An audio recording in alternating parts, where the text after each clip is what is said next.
Selamat datang di channel saya Serangga Gatal. Jangan lupa di subrek, like and share. Mimin doakan semoga kita sehat semua. Oke, kita mulai. Raja. Orang tua buta itu gemetar dengan tangan dan kakinya, wajahnya penuh kebingungan. Namun, ketika dia menyadari bahwa dia adalah satu-satunya di ruangan itu, lelaki tua buta itu tidak bisa menahan perasaan kesal. Orang-orang ini terlalu tidak autentik. Mengapa mereka tidak mengatakan bahwa lelaki tua berwajah lembut itu adalah seorang kaisar? Tentu saja, lelaki tua buta itu tidak berani menyalahkan Sui karena tidak mengingatkan dirinya sendiri. Sui pertama-tama menghibur lelaki tua buta itu dan berkata, itu hanya seorang kaisar yang berjalan di dunia dengan teknik avatar, bukan dewanya, jangan gugup. Orang tua buta itu memarahi, saya hanya tidak mengharapkannya, bukan karena saya takut. Sui tersenyum, dan kemudian menjawab pertanyaan 9 pendeta pengorbanan, dengan mengatakan, memang benar dia adalah kaisar, tetapi saya tidak memiliki keluhan dan permusuhan dengan saya, mengapa saya harus khawatir menyinggung dia? Jika Sui bodoh dan tak kenal takut, tidak apa-apa. Namun, Sui bukan orang seperti itu. Sebaliknya, dia dapat melihat melalui identitas dan asal Cui Jingyan tidak hanya dari sepotong liontin batu giok. Bahkan, dari liontin batu giok, Anda dapat menyimpulkan pikiran dan niat hakim. Bagaimana karakter seperti itu bisa bodoh? Terlebih lagi, Sui juga mengatakan bahwa dia telah melihat bahwa lelaki tua berjubah itu adalah seorang kaisar. Tetapi dalam keadaan ini, Sui tidak peduli sama sekali, dan dia berani mempedulikan gelar kaisar di wajahnya, yang terlalu basa-basi dan tidak bisa dipahami. Tuan Muda Su, Anda adalah yang paling berani dan paling sombong di antara anak-anak muda yang pernah saya lihat sejak kecil. Cui Jingyan tidak bisa menahan diri untuk tidak menghela nafas. Ini sombong. Sui tidak bisa menahan diri untuk tidak bahagia, ketika saya memiliki kesempatan untuk bertemu leluhur Anda di masa depan, tanyakan padanya apakah tindakan saya hari ini layak untuk kata arogansi. Sui minum segelas anggur sendirian, dan berkata dengan santai, jika kamu mengatakan terlalu banyak, kamu tidak boleh mempercayainya. Ketika kamu melihat leluhurmu di masa depan, tanyakan padanya secara pribadi. Pada saat ini, hati Jiu-Jiu bergerak, dan dia tiba-tiba berkata, rekan Taoisu, karena Anda dapat melihat melalui liontin batu giok yang mengadili Lord Mingzun secara sekilas, dan mengenali identitas Jingyan, apakah Anda pernah melihat orang itu sekarang? Dari para senior. Begitu kata-kata ini keluar, semua orang tidak bisa menahan diri untuk tidak mengangkat telinga mereka. Misteri Sui, orang-orang kuat dari Mengpo Hall telah melihatnya sebelumnya, dan mereka tidak berani memperlakukannya sebagai orang biasa.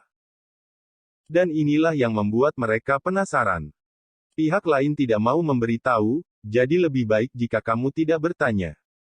Sui berpikir sejenak dan berkata, juga, ada beberapa sebab dan akibat yang tidak terduga pada tuan dan murid, menurut pendapat saya, lebih baik bagi Anda untuk menghormatinya, jika tidak, itu tidak pasti. Akan ada beberapa kemalangan. Semua orang terkejut. Mendengarkan kata-kata Sui, dia dengan jelas melihat asal-usul pasangan tuan dan murid, dan juga melihat bahwa pihak lain dibebani dengan sebab dan akibat. Dan begitu sebab dan akibat seperti itu terkontaminasi, itu bahkan dapat membawa bencana bagi keturunan mereka seperti Istana Mengpo. Ini tidak diragukan lagi berarti bahwa sebab dan akibat dari pasangan master dan murid ini adalah biasa. Sui enggan membicarakan masalah ini, dan berkata, mereka tidak mengambil Istana Mengpomu. Mintalah tanda-tanda tetua ketiga datang, dan juga hubungi tokoh-tokoh besar di Istana Mengpo Anda. Setelah kembali ke dunia bawah, Anda dapat bertanya kepada tokoh-tokoh besar di sekte Anda. Sui tercengang. Setelah perjamuan selesai, 9 pendeta mengatur tempat tinggal untuk Sui dan lelaki tua buta itu. Tinggal menunggu pagi esok, saya akan berangkat dari benua hijau ini. Malam itu gelap. 9 pengorbanan, Sueye dan Cui Jingyan berkumpul dan melakukan percakapan rahasia. Apakah itu Sui, atau pasangan tuan dan murid, asal-usul mereka sangat aneh. Setelah kembali ke dunia bawah, lebih baik kita berpisah dari mereka sesegera mungkin. 9 mengorbankan transmisi suara. Bahkan jika itu kedap suara, dia tidak terlalu lega, dan menyuruh Sueye dan Cui Jingyan untuk juga menggunakan transmisi suara untuk berbicara. Cui Jingyan berkata dengan acuh tak acuh, itu adalah sekte yang berjanji untuk mengundang tuan dan magang, dan itu tidak ada hubungannya dengan kita. Adapun Suyi, karena dia dapat dihargai oleh leluhur kita, dia jelas bukan penjahat. Sueye merenungkan, 9 pengorbanan, tujuan kedatangan kami ke benua Changqing adalah untuk memenangkan benih Changqing, dan sekarang, kesempatan ini terletak pada Suyi, saya sangat khawatir, jika orang tua di sekte belajar tentang ini, saya khawatir mereka akan memiliki beberapa ide. Mata 9 imam kurban menyipit, dan ekspresi mereka tidak pasti. Dia berasal dari istana Mengpo, jadi dia tahu dengan jelas betapa beberapa orang tua di sekte itu sangat ingin mendapatkan benih biru hijau. Dan, tidak ada cara untuk menyembunyikan berita itu. Kali ini, orang-orang kuat yang datang ke benua Changqing dari istana Mengpo mereka tidak hanya mereka bertiga, tetapi juga lebih dari 10 orang lainnya. Tak pelak, seseorang akan melaporkan fakta bahwa Suyi memiliki benih biru-biru. Terlebih lagi, ketika sekte bertanya tentang ini, siapa yang berani menyembunyikannya? Bahkan hal yang lebih buruk bisa terjadi. Setelah keheningan yang lama, 9 pendeta mengambil napas dalam-dalam, menatap Cui Jingyan, dan berkata, Jingyan, kamu mungkin perlu memberi tahu orang-orang tua di sekte dengan jelas tentang masalah ini, cobalah yang terbaik untuk meyakinkan mereka untuk tidak berurusan dengan Suyi. Di Aula Mengpo, status pengorbanan tinggi, tetapi di atas pengorbanan, ada juga penguasa aula dan utusan untuk menyeberangi sungai. Tapi Cui Jingyan berbeda. Meskipun ibunya tidak lagi bertugas di Aula Mengpo, dia dulunya adalah utusan penyeberangan sungai Aula Mengpo, dan pengaruhnya masih ada. Ayahnya adalah patriark klan Cui, dan kakeknya adalah hakim dari seluruh dunia bawah. Wajar baginya untuk membujuk para lelaki tua di Aula Mengpo. Cui Jingyan mengedipkan matanya yang indah dan berkata sambil tersenyum, tidak apa-apa membiarkan orang-orang tua itu membersihkan Suyi dan menekan kesombongannya. 9 pengorbanan berkata dengan tatapan serius, Jingyan, ini bukan masalah menekan kesombongan, tetapi jika masalah ini tidak ditangani dengan baik, sangat mungkin menyebabkan konflik berdarah. Jangan lupa, Chang Qingzi jenis ini kesempatannya begitu besar sehingga cukup untuk membuat kaisar didambakan. Tapi kamu juga tahu, Suyi ini memiliki asal yang aneh dan sama sekali tidak sebanding dengan pembudidaya spiritual lainnya. Bahkan leluhur Anda sangat mementingkan dia. Kata-kata itu membuat Cui Jingyan menyadari keseriusan masalahnya. Dia berpikir sejenak, lalu dengan serius setuju, saya akan mencoba yang terbaik, tetapi saya tidak dapat menjamin bahwa orang-orang tua itu akan mendengarkan saya. 9 pengorbanan menghela nafas lega dan berkata sambil tersenyum, selama kamu mencoba yang terbaik. Sueye, yang telah duduk di satu sisi, ingin mengatakan sesuatu, tetapi akhirnya menahannya. Hal semacam ini, bahkan 9 pengorbanan tidak dapat dicampur, di mana dia bisa menjadi pelindung hukum. Malam yang sama. Di sebuah aula, lelaki tua berjubah Tao itu duduk di tanah. Dia tampak serius dan fokus, memegang cangkang kura-kura seputih salju seolah-olah dia sedang mengamati sesuatu. Bocah berjubah putih itu berbaring di sofa empuk tidak jauh dari sana, memandangi kaki Erlang, dan berkata, Tuan, Suyi memang sangat kuat, dengan kata lain, dia berada di tingkat spiritual Netherworld. Dan juga milik generasi terkemuka. Hanya saja temperamennya terlalu arogan, dan dia terlihat sombong dan arogan. Jika dia berani bertindak seperti ini ketika dia tiba di dunia bawah, dia takut akan jungkir balik yang besar. Mendengar ini, lelaki tua berjubah Tao menggelengkan kepalanya dan berkata, Wang Ting, menurut Anda dia sombong, tetapi di mata saya, itu adalah semacam kepercayaan diri dan tak terkalahkan yang hanya dapat dikembangkan sedikit demi sedikit setelahnya. Ribuan cobaan, sikap, belum lagi, Suyi ini. Tidak sesederhana yang kamu pikirkan. Sambil berbicara, lelaki tua berjubah Tao itu menyingkirkan kulit kura-kura seputih salju di tangannya, matanya berkilat, dan berkata, aku yakin di perjamuan tadi, Suyi mungkin telah melihat asal kita. Tuannya adalah seorang kaisar. Selain itu tidak sebanding dengan kaisar umum. Beku spiritual mana yang berani berbicara tidak hormat setelah menyadari hal ini? Pria tua berjubah Tao itu tersenyum dan berkata dengan suara lembut, "Jangan gugup, kami tidak memiliki keluhan dengannya, bahkan jika dia melihat asal-usul kami, itu bukan apa-apa." Setelah jeda, dia mengerutkan kening, "Satu-satunya hal yang membuatku bingung adalah Sui. Tampaknya tidak hanya melihat asal-usul kita, tetapi bahkan memahami apa yang kita lakukan." Bocah berjubah putih itu menarik napas dan bergumam, "Tuan, Anda terlalu memikirkan Sui. Dia adalah seorang biksu spiritual di benua Changqing, bagaimana dia bisa hanya mengandalkan penglihatan untuk melihat melalui ini? Tidak mungkin, ini harus menjadi tidak mungkin." Dia terus menggelengkan kepalanya. "Mustahil." Pria tua berjubah Tao itu tampak sedikit aneh, "Tapi jika tidak, mengapa dia ada di pesta dan berharap kita sukses?" Anak laki-laki berjubah putih membeku ketika dia mendengar ini. Baru pada saat itulah dia tiba-tiba menyadari bahwa alasan mengapa guru bertanya kepada Sui apa yang dia katakan di jamuan makan adalah karena dia sudah berspekulasi bahwa Sui berkata, "Ini bukan hanya sapaan yang sopan, tetapi sebuah makna." Jika itu masalahnya, tidak apa-apa. Salah satu alasan penting mengapa saya membuat kesimpulan seperti itu adalah mata lelaki tua berjubah Tao itu tiba-tiba menjadi dalam dan tenang, dan dia berkata dengan lembut, "Orang tua buta itu." Buta tua. Bocah berjubah putih itu tertegun sejenak, lalu berpikir, memang, di dunia bawah dari zaman kuno hingga sekarang, lentera hantu keturunan sarkofagus tidak pernah menundukkan kepalanya kepada siapapun, tetapi lelaki tua buta itu. Tapi untuk menyebut seorang pemuda seperti Sui sebagai dewasa, dan untuk berbicara dan berperilaku dengan hormat, ini benar-benar tidak normal. Orang tua berjubah Tao berkata, "Kamu hanya setengah benar. Apakah kamu masih ingat bagaimana 5 kuburan, penguasa peti mati darah, lentera hantu yang mengambil garis sarkofagus, jatuh ratusan tahun yang lalu?" Bocah berjubah putih itu terkejut, dan berkata, "Menurut rumor, penguasa peti mati darah meninggal di tangan seorang kaisar yang kuat dari Great Wilderness, tetapi siapa yang membunuh 5 penguburan, sejauh ini tidak ada yang tahu."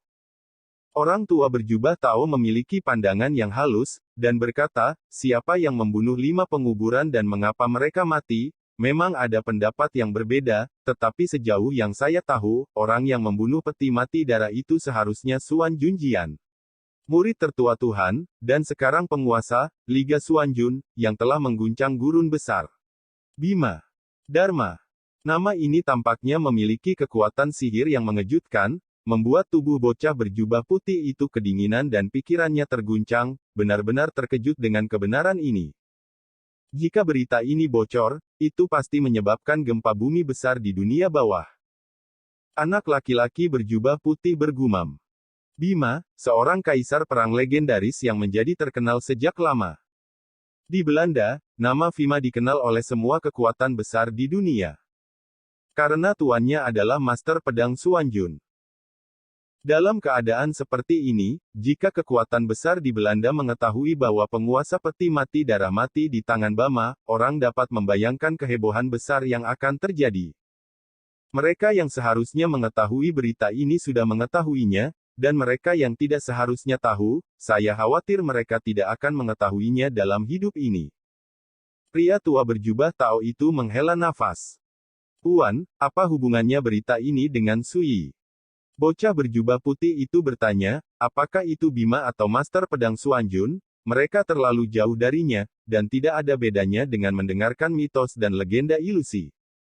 Orang tua berjubah Tao tersenyum dan berkata, "Jangan khawatir, sebab dan akibat dari kejadian ini bisa sedikit rumit, dan itu semua adalah peristiwa lama. Sampai sekarang, mereka yang dapat mengingat hal-hal ini di dunia bawah, saya khawatir hanya ada orang-orang tua itu. Kalau begitu aku akan mendengarkan dengan sabar." Anak laki-laki berjubah putih itu tampak seperti sedang mendengarkan. Orang tua berjubah Tao merenung sejenak, dan berkata, "Orang-orang tua di negeri bawah semua tahu itu dulu sekali. Yah, sekitar 30.000 tahun yang lalu, Master Pedang Suanjun pernah mengambil garis sarkofagus. Dengan lampu hantu, pendiri sekte, hantu tua membawa peti mati, memainkan taruhan yang tidak diketahui. Dalam taruhan ini, hantu tua pembawa peti mati kehilangan 6 peti mati penguburan dunia, tetapi memperoleh persahabatan dengan Master Pedang Xuanjun. Bima adalah murid tertua Master Pedang Xuanjun, tetapi tak lama setelah Master Pedang Xuanjun meninggal, dia tiba-tiba masuk ke Netherworld dan membunuh murid langsung dari hantu tua yang membawa peti mati, penguasa peti mati darah 5 pemakaman, yang secara alami abnormal. Bagaimanapun, tuan mereka masing-masing adalah teman dekat di jalan. Anak laki-laki berjubah putih mendengar ini dan mengerutkan kening, ini benar-benar aneh, mungkinkah?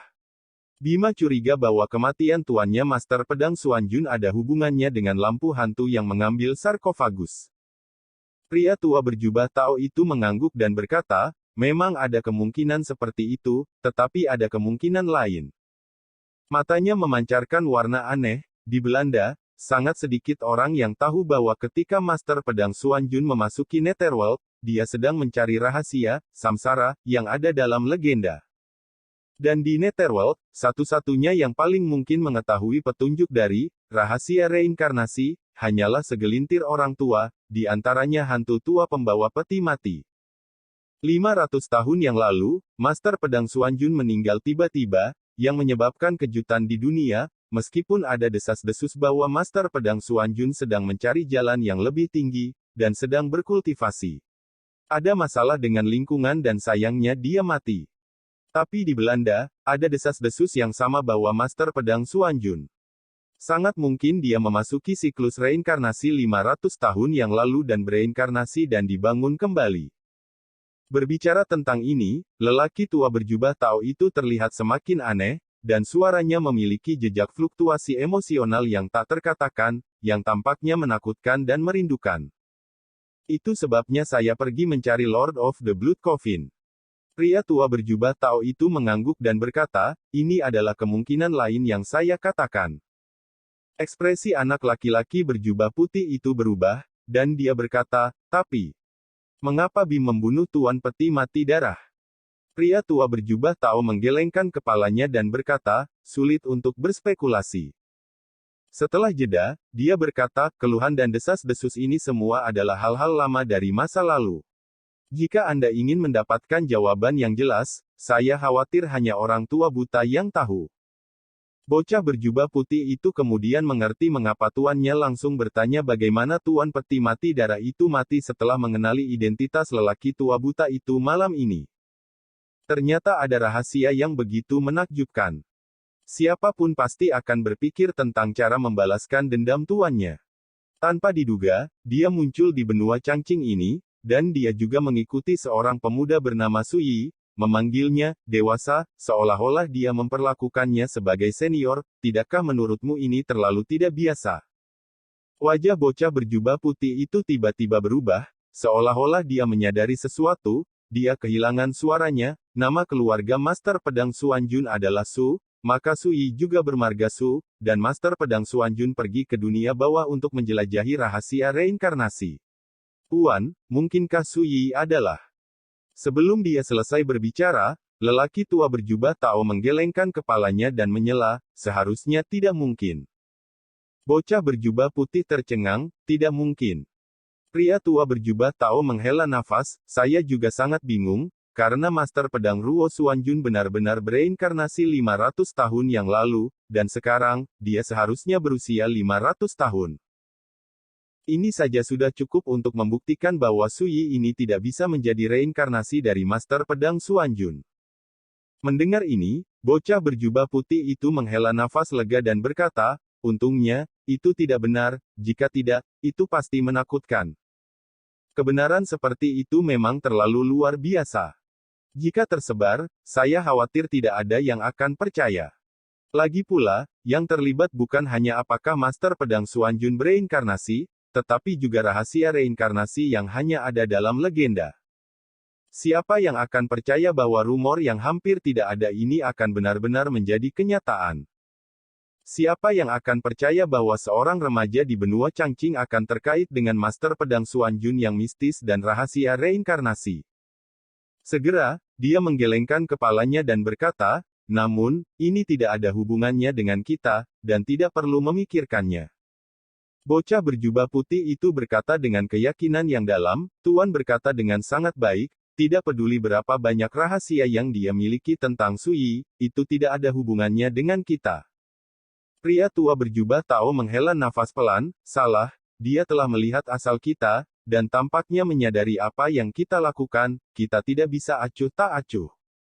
Pria muda berjubah putih itu berkata dengan tercengang, lalu, apa yang akan dilakukan Master? Pria tua berjubah Tao itu berpikir sejenak, lalu membuat keputusan, ketika kita bertemu besok, saya akan berbicara dengannya lagi. Malam yang sama. Tuan, ada satu hal yang ingin saya minta bantuan Anda. Orang tua buta itu berbisik. Mengatakan. Sui sudah duduk di kursi rotannya, berencana untuk tidur. Datang ke masalah. Sui tersenyum dan berkata, saya pikir itu bukan hal yang buruk. Orang tua buta itu tinggal sebentar. Saya melihat Sui dan berkata pada dirinya sendiri, tuanmu dibunuh oleh Vimalakirti di pemakaman kelima. Meskipun ratusan tahun telah berlalu, tampaknya tidak ada yang memperhatikan masalah ini. Jika orang mengetahui bahwa keturunan Anda dari lampu hantu yang mengambil sarkofagus telah muncul, mungkin seseorang akan datang ke pintu atas inisiatif mereka sendiri. Ketika saatnya tiba, mari kita lihat apa asal dan identitas orang yang datang ke sini, dan apa yang akan mereka lakukan, dan mungkin kita bisa menggali banyak hal. Orang tua buta itu tiba-tiba datang, tidak diragukan lagi, Sui melakukan ini untuk menggunakan dirinya sebagai umpan untuk memancing. Ini mirip dengan penghakiman Mingzun yang membiarkan Liontin Gyokchui Jingyan sebagai umpan, sehingga Sui dapat mengidentifikasinya. Segera, orang tua buta itu berkata dengan gugup, tetapi jika Anda menarik Bima, itu akan rusak. Alasan kenapa dia kabur dari dunia bawah saat itu adalah untuk menghindari ancaman dari Vima. Melihat mata Sui yang dalam, dia berkata dengan lembut, jika dia benar-benar berani datang ke Netherworld, aku akan merawatnya sendiri. Dengan cara ini, itu bisa dianggap sebagai balas dendam untuk tuanmu. Suaranya datar, tanpa perubahan suasana hati. Tapi kata-kata ini membuat orang tua buta itu merinding di sekujur tubuhnya. Apa keberadaan Vima? Tidak hanya di Kyushu liar, tetapi juga di negeri bawah, itu juga dikenal di dunia, dan itu cukup kuat untuk membuat kaisar biasa menundukkan kepala dan melayani sebagai menteri. Tapi Sui sepertinya tidak menaruh hati pada Bima sama sekali. Kata-kata santai tampaknya membersihkan bukan kaisar perang legendaris yang mengintimidasi Kyushu liar, tetapi karakter kecil yang tidak berharga. Bagaimana ini bisa membuat orang tua buta itu tidak panik? Setelah beberapa saat, lelaki tua buta itu berkata dengan emosi, kadang-kadang, saya curiga bahwa Anda adalah Master Pedang Xuanjun yang pernah memenangkan patriark faksi saya dalam perjudian. Ketika dia mengucapkan kata-kata ini, itu berarti orang tua buta itu tidak berpikir bahwa Sui di depannya adalah ahli pedang Xuanjun. Sui tidak bisa menahan tawa, menyesap dari kendi, dan berkata, mungkin. Aku. Orang tua buta itu tertegun sejenak, dan kemudian ekspresinya menjadi langka dan serius, dan dia berbisik, Tuan Su, setelah tiba di negeri Belanda, Anda tidak boleh membuat lelucon seperti itu, jika tidak, saya khawatir akan ada menjadi pembunuhan. Malapetaka. Sekian dulu update-annya, tunggu lanjutannya di channel saya Serangga Gatal, di subscribe ya guys. Terima kasih.